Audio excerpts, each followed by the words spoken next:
Nous accueillons aujourd'hui à Limoux le 33e congrès des créments de France et de Luxembourg, qui est une manifestation d'ampleur nationale donc, qui s'était interrompue pendant quelques années et que nous avons eu le courage et le plaisir de relancer cette année à Limoux. Donc, le congrès a commencé hier jeudi. Aujourd'hui, nous avons eu ce matin le concours des créments. Et cet après-midi, notre assemblée générale avant une soirée de gala ce soir à l'Olympie.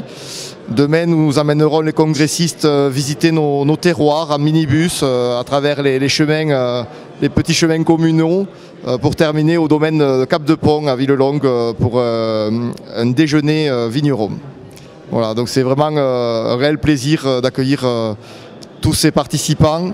Nous avons plus de 300 participants à ce congrès.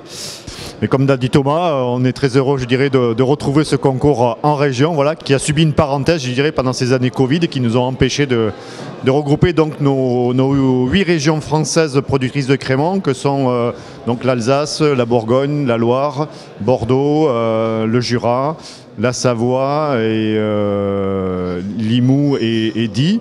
Et nous avons invité aussi la région du Luxembourg, qui est une productrice de créments. Voilà, donc le poids de la production de créments en France aujourd'hui, c'est plus de 100 millions de cols. C'est une production qui évolue positivement tous les ans, aussi bien en volume qu'en valeur, et qui trouve sa place vraiment dans la consommation aujourd'hui des Français, en termes de produits plaisir et de rapport qualité-prix qui s'adaptent parfaitement au pouvoir d'achat des Français aujourd'hui. Et donc c'est un produit, un effervescent de qualité bien sûr, élaboré selon la méthode traditionnelle, voilà, qui est semblable à celle de nos collègues champenois, voilà, pour ne pas les citer, et dont nous sommes très fiers et que la fédération porte de tout son cœur. Voilà. La vocation de la fédération, c'est de porter, je dirais, les demandes, les revendications de ces 8 régions d'une seule voix au national. Alors bien sûr, une telle organisation n'est possible que grâce à nos partenaires financiers.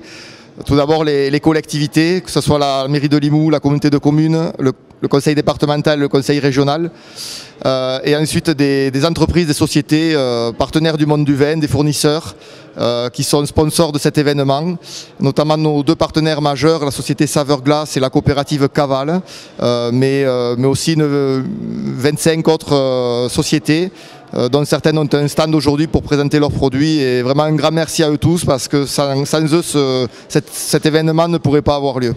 Donc être jury sur un concours comme ça n'est pas forcément facile, tant la qualité des produits dégustés est haute.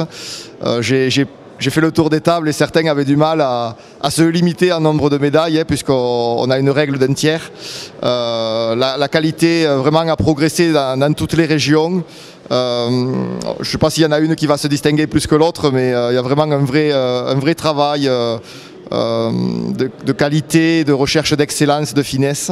Et donc en ce moment même, les résultats sont en train d'être saisis dans un logiciel qui va nous décerner les diplômes, et nous remettrons les médailles ce soir dans la cour de notre nouvelle maison des vins à Limoux lors d'un apéritif où seront ensuite servis donc tous les vins médaillés d'or aujourd'hui ce matin au concours.